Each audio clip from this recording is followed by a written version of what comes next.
Assalamualaikum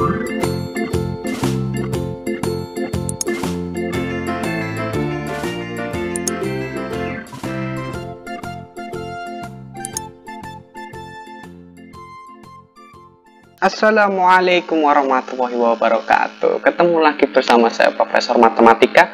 Kali ini kita akan bahas statistik, guys. Nah, statistik ini adalah ilmu yang berlanjut gitu, guys. Di SD ada, SMP ada, SMA ada, kuliah juga pasti ada. Di semua jurusan pasti ada statistik. Makanya kamu jangan lupa subscribe supaya kamu bisa update terus ilmu statistik dari saya, oke? Kita lanjutkan langsung ke materi, guys, supaya mempersingkat waktu karena ini panjang banget, banyak ngobrolnya ini, guys, materi ini, guys. Kita persingkat aja, guys, langsung aja ke materi. Jadi materi kita itu statistik. Nah, statistik itu apa? Statistik itu cara mengumpulkan dan mengolah informasi dalam penelitian, guys.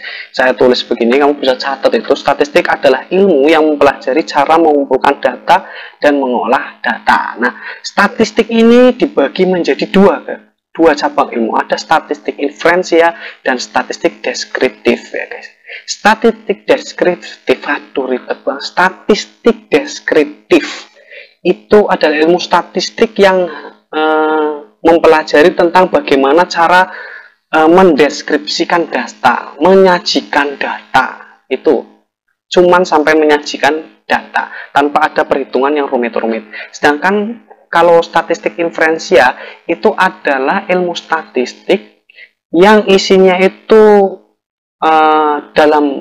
isinya itu apa ya, guys? Nah, isinya itu, aduh, susah banget jelasinnya ya, guys. Jadi inferensial itu intinya gini. Jadi nanti data yang kita peroleh dalam statistik inferensial itu berupa kesimpulan, bisa berupa pengaruh atau hubungan antara dua objek. Itu namanya statistik inferensial gitu ya, guys. Sorry, guys, agak ribet, guys, soalnya saya nggak biasa saya tuh sukanya yang simpel-simpel, tapi di buku tuh ribet-ribet, guys. Oke, kita lanjut langsung aja. Nah, statistika itu gunanya buat apa? Susah-susah dipelajari. Kenapa susah-susah mempelajari statistik? Padahal statistik itu susah gitu. Gunanya buat apa sih? Nah, statistika itu ternyata bisa mengalahkan dukun, guys. Jadi dalam belajar statistik itu secara tidak langsung kita memberantas kesedihan. Kok bisa gitu? Jadi gini, guys. Saya kasih contoh nih. Biasanya kalau pemilu tuh orang banyak ke dukun, guys. Jadi ke dukun nanya-nanya, ini kira-kira siapa yang menang atau kalah, Mbak Dukun. Nah, dukun itu lama, guys. Kalau pakai statistik cepat. Nah, kamu pasti pada pilpres, contohnya pilpres kemarin pasti tahu quick count ya, guys ya. Quick count itu adalah teknologi statistik ya, dimana kita bisa tahu pemenang pemilu itu dengan cepat gitu, guys. Kalau pakai quick count ini kita bisa ngalahin dukun, guys. Kenapa? Karena quick count itu 3 jam udah tahu pemenang pemilu siapa. Sedangkan kalau dukun terus bertapa dulu berminggu-minggu pakai air, ribet, guys. Kalau pakai statistik semua yang susah itu jadi gampang dan kita bisa memberantas kesirikan, guys. Makanya kamu jangan lupa belajar statistik, guys. Generasi muda itu harus nggak boleh ke dukun, ke statistik aja gitu loh, supaya kuat iman, mulia akhlak, dan prima prestasi, guys. Oke, kita lanjut lagi ya, guys ya. Kamu udah tahu gunanya buat apa? Untuk mempermudah kita dalam menganalisis data, menarik kesimpulan dari data-data ya, guys ya. Itu gunanya statistik. Nah, supaya kamu tahu itu kamu harus kenalan dulu sama statistik. Jadi ada beberapa istilah dalam statistik yang kamu wajib tahu sebelum kamu belajar statistik lebih lanjut. Nah, kita kenalan sama yang namanya data dulu. Jadi kalau kamu melakukan penelitian ya, jadi gunanya statistik itu dalam penelitian ya, salah satunya penelitian itu kamu akan memperoleh data, guys. Jadi data itu apa yang disebut data dalam statistik? Data itu adalah sekumpulan informasi dalam penelitian yang berbentuk keterangan kualitas atau kuantitas. Nah, kalau kualitas pasti kamu tahu. Nah, kuantitas itu apa? Kuantitas is quantity ya, quantity ya. Jadi kuantitas itu berupa bilangan. Bilangan itu menyatakan jumlah suatu barang atau jumlah suatu objek atau banyaknya suatu objek ya. Jadi misalnya kamu beli satu kardus mie instan misalnya, di situ ada tulisan, biasanya ada tulisan QTY ya. QTY itu artinya quantity, quantity artinya kuantitas. Nah, kuantitas itu apa? Kuantitas itu banyaknya barang yang ada dalam kardus itu. Jadi kalau misalnya di situ tulisan QTY 25, berarti mie instannya jumlahnya ada 25 gitu loh, guys ya. Gampang kan, guys? Oke. Nah, dalam penelitian kalau datanya berbentuk keterangan kualitas itu namanya penelitian kualitatif. Kalau datanya berupa keterangan kuantitas itu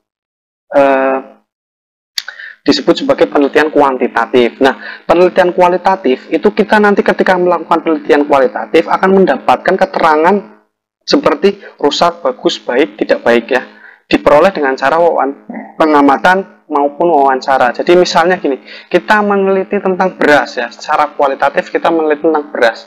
Maka kita teliti itu bukan banyaknya butiran-butiran beras itu enggak, tapi kita meneliti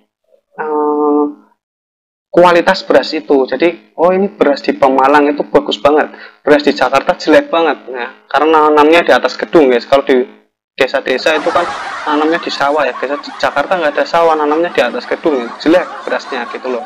Jadi keterangan rusak, bagus, baik atau tidak baik gitu loh. Nah, kalau kuantitas gimana? Kuantitas itu nanti kita memperoleh data berupa bilangan. Bilangan itu menyatakan banyaknya suatu objek. Nah, itu diperoleh secara pengamatan, pengukuran, dan perhitungan. Nah, saya kasih contoh ya. Misalnya kita mau meneliti banyaknya komodo dari tahun ke tahun di Pulau Burung misalnya. Misalnya ya lo ya. Jadi ini kejadian ini fiktif belaka, cuma misalnya kita pergi ke Pulau Burung tahun 2018, kita lihat berapa banyaknya komodo. Oh, ternyata komodo di situ cuma ada 5. Tahun tahun berikutnya kita datang lagi, diteliti lagi. Oh, di situ sekarang ada 10. Ada lagi tahun berikutnya lagi ada lagi 8 misalnya. Jadi kita bisa lihat penurunan dan kenaikan dari populasi komodo. Nah, itu namanya penelitian kuantitatif. Jadi yang kita dapatkan itu berupa bilangan. Selain itu juga ada juga penelitian tentang nilai siswa. Kita ukur nilai siswa. Kita ukur nilai siswa ya. Ukur pakai tes, pakai soal. Oh, ini siswa A dapat nilai 70, siswa B dapat nilai 80 gitu loh. Nah, itu namanya kuantitas, penelitian kuantitatif juga. Nah, nilai siswa itu diukur itu nggak cuma pakai penggaris ya guys, tapi ada juga penelitian yang pakai penggaris. Contohnya penelitian tentang tinggi badan siswa, itu juga namanya data yang namanya penelitian kuantitatif. Data yang kita dapatkan berupa kuantitas. Oke. Nah, sampai di situ dulu data statistik. Kita lanjut ke populasi dan sampel.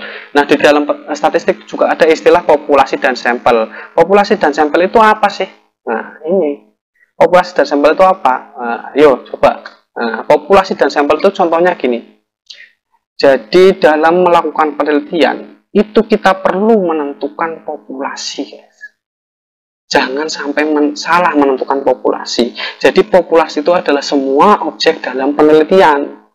Jadi yang kita teliti itu harus jelas populasinya mana. Kita mau meneliti sapi ya kita pilih populasi sapi. Jangan kita pergi ke kandang bebek, karena itu adalah populasi bebek. Nah, itu ya. Kemudian sampel itu sebagian kecil dari populasi yang mewakili karakteristik populasi. Jadi gunanya populasi dan sampel di dalam statistik itu nggak perlu. Jadi misalnya gini, secara sederhana gini ya, misalnya kita lagi masak sayur asam ya, itu populasi, kita anggap sebagai populasi. Satu panci sayur asam itu kita anggap sebagai populasi ya guys. Untuk menentukan satu panci itu sayurnya asin atau tidak, itu kita nggak perlu makan semuanya baru tahu asin. Kita cukup ambil sendok, kemudian kita cicipin. Kalau di sendok itu asin, berarti semuanya asin. Nah, satu panci itu namanya populasi, satu sendok itu namanya sampel gitu loh. Sampel. Gampang, kalau di sendok itu asin, berarti di panci asin. Nah, kita kasih contoh yang lebih konkret lagi. Misalnya kita mau melakukan uji coba obat corona, maka kita harus menentukan populasinya. Apakah ketika kita menguji coba obat corona, kita memilih populasinya itu populasi penderita diabetes? Enggak kan? Kita harus menentukan populasi yang tepat. Jadi kalau kita mau meneliti tentang corona, ya berarti populasinya itu adalah penderita corona ya. Seperti ini ya guys, saya pakai lighter. Oke, kamu lihat di sini. Jadi semua yang di sini itu penderita corona. Ya, kenapa? Karena yang diuji coba obat corona. Kalau obat batuk ya nanti penderita batuk gitu loh guys ya. Kita uji coba dulu. Nah, setelah kita uji coba gini, apakah obat yang baru diuji coba itu belum tentu manjur apa enggak? Langsung kita cobakan ke seluruh penderita corona? Enggak kan? Seperti mencicipi sayur, kita cukup ngambil 1 sendok. Jadi kita pilih sedikit, sebagian dari seluruh penderita corona untuk kita uji cobakan. Misalnya dari 100 penderita corona kita pilih 5 aja. Kita uji coba. Kalau 5 ini sembuh, berarti obatnya manjur. Kita bisa uji cobakan ke semuanya. Itulah populasi dan sampel. Fungsinya untuk seperti itu, guys. Jadi sampai di sini dulu ini istilah tentang statistik. Kita lanjut ke menyajikan data guys. Jadi di SMP ya, di SMP itu cuma ada dua materinya, menyajikan data dan mengolah data, tapi sederhana ya, itu pemusatan dan penyebaran data ya. Nah, kita pada video kali ini kita bahas yang menyajikan data dulu. Next, kita pelajari tentang mengolah data sederhana. Karena ini panjang guys, banyak ceritanya. Saya sampai tenggorokan saya itu kering guys. Apalagi kalau subscriber gak nambah itu semakin kering guys tenggorokan guys. Makanya kamu subscribe ya guys yang nonton guys. Oke, kita mulai menyajikan data. Menyajikan data ada dua caranya. Pakai tabel boleh, pakai diagram boleh. Ada diagram batang, diagram garis, diagram lingkaran. Selain itu juga ada yang pakai cara lain juga bisa ya, tapi saya jelasin di sini tabel dan diagram aja karena materinya memang di SMP kebanyakan itu ya guys ya. Oke, kita lanjut. Nah, menyajikan data dalam bentuk tabel, kamu bisa lihat di tabelnya ya. Saya mau langsung contoh soal aja. Misalnya dari penelitian tentang nilai matematika siswa, diperoleh data nilai siswa sebagai berikut. 0,0564245 itu maksudnya itu kan ada 8 orang yang ulangan ya. Siswa pertama dapat 0, siswa kedua dapat 0, siswa ketiga dapat 5. Nah, dan seterusnya ya guys ya. Nah, untuk menghitung ini maka kita buat tabel seperti ini. Nah, ini nilai turus frekuensi. Frekuensi itu banyaknya data. Nanti kamu tahu sendiri kalau nonton terus. Saya nggak perlu jelaskan frekuensi itu apa. Nanti kamu, frekuensi itu banyaknya data ya guys ya. Jadi misalnya gini. Nah, nanti caranya kamu masukin nilai-nilai siswa ini yang ada di atas ini, yang ada di sini ya guys, ke dalam tabel guys. Satu-satu kamu masukin. Tapi kalau double cukup dimasukin satu aja. Jadi misalnya begini, 0 ya kita masukin. Kemudian setelah itu 2, setelah itu 4, setelah itu 5, setelah itu 6 ya. Kita masukin satu-satu aja ya, karena ada yang double-double. Kemudian kamu pakai turus. Turus itu yang satunya gemuk, itu salah, itu kurus guys. Jadi turus itu yang kayak kalau pemilihan OSIS itu loh guys. Pemilihan OSIS satu bulan presiden itu kan kamu lihat ada yang tugasnya itu misalnya pemilihan presiden ya. Agri, kamu tulis di sini 1. Agus 1. Kayak gitu loh. Itu namanya turus. Jadi misalnya gini, ini kan 0. 0 ada berapa? Ada 2. Kamu hitung 0-nya ada berapa? 1. Kemudian 0-nya 2 berarti gini ya. Terus misalnya 2, 2-nya ada berapa? Oh, 2-nya ada 1. 4-nya ada berapa? Oh, 4-nya ada 2. Terus 5-nya ada berapa? 5-nya ada 2. 6-nya ada berapa? Ada 1. Ini turus itu wajib, nggak wajib. Jadi turus itu boleh ada, boleh enggak. Bisa juga kamu nggak usah nulis turus gini, langsung nilai dan frekuensi juga boleh. Ya, itu kalau datanya sedikit boleh guys. Tapi kalau datanya banyak itu ya lebih baik pakai turus. Misalnya pemilihan OSIS gitu. Ya itu lebih baik pakai turus karena tujuan kita menghitung ya guys ya. Oke, kita lanjut lagi. 0 ada 2, kemudian ditulis di frekuensi. Di frekuensi kita tulis di sini. Kita hitung turusnya. Oh, turusnya ada 2, berarti di sini 2, sini 1, sini 2, sini 2, lagi sini 1. Nanti kita jumlahkan ada 8. Nah, jumlahnya frekuensi ini harus sama dengan banyaknya data guys. Jadi tujuannya frekuensi itu mengecek udah semuanya belum yang kita masukin ke dalam sini, atau kurang nggak datanya gitu loh. Kadang-kadang kan kita keliru dalam perhitungan. Jadi tujuannya frekuensi itu ngecek bener nggak ini kita cocokkan sama sini gitu loh guys. Oke ya, kalau pemilu kan gitu, misalnya pemilihnya 300. Nah, di frekuensi nanti terakhir dihitung bener nggak 300. Oh enggak, ternyata cuma 290. Berarti yang 10 itu bisa jadi salah menghitung, bisa jadi orangnya nggak datang saat pemilu. Nah itu ya, kamu nggak boleh ya nggak datang saat pemilu ya. Pemilu itu menentukan nasib bangsa, jadi kamu harus berpartisipasi dalam pemilu nanti kalau kamu sudah bisa jadi pemilih. Oke, kita lanjut lagi. Kemudian diagram batang, kita pakai soal dari penelitian tentang nilai penjualan TV 3 bulan terakhir diperoleh data nilai sebagai berikut ya. TV penjualan ya, ini penjualan TV itu diperoleh data berikut. Juni terjual 2, Juli terjual 1, Agustus terjual 3. Nah, ini langkah untuk membuat diagram batang. Kamu gambar dulu diagram kartesius seperti ini guys. Nah, seperti itu guys. Nah, setelah udah, kamu nanti gambar langsung diagram batang. Gambarnya seperti ini guys, kamu amati aja. Juni terjual 2 ya. Kamu di diagram kartesius itu yang bawah yang X, sumbu X itu kamu ganti angkanya pakai bulan. Kemudian yang Y itu tetap angka, jadi angka-angka itu menyatakan jumlah penjualan ya guys. Jadi cara gambarnya gini guys, langsung aja Juni 2 ya guys ya, kamu gambar begini. Nah gitu guys.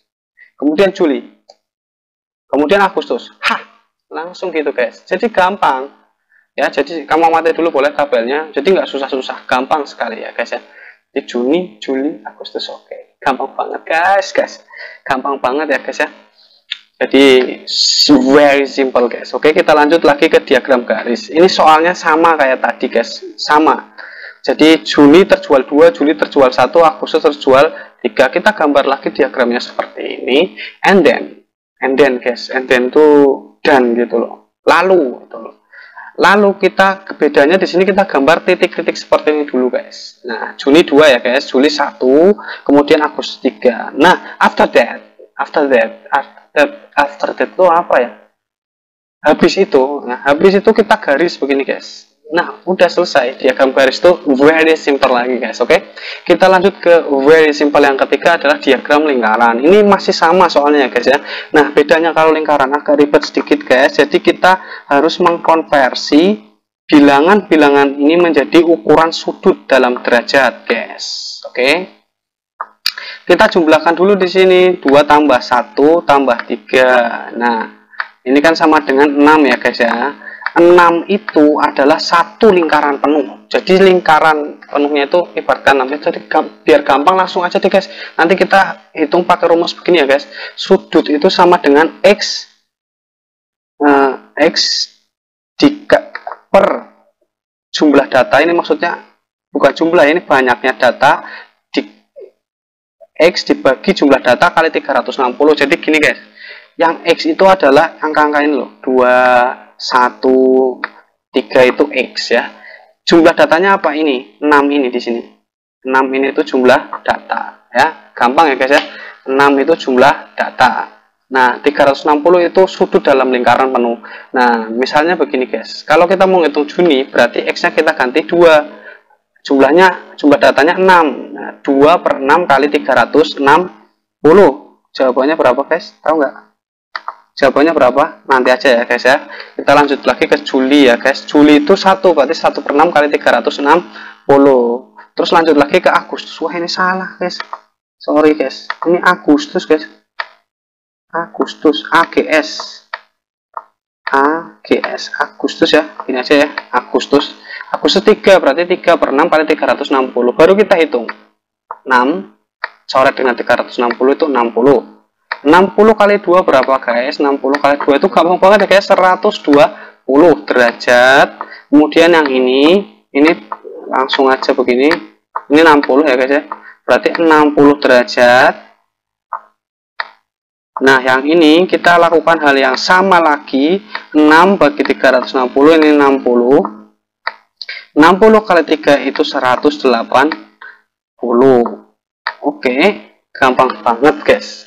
Ya kan, 120, 60, dan 180. Kemudian setelah ketemu, kita gambar lingkarannya guys.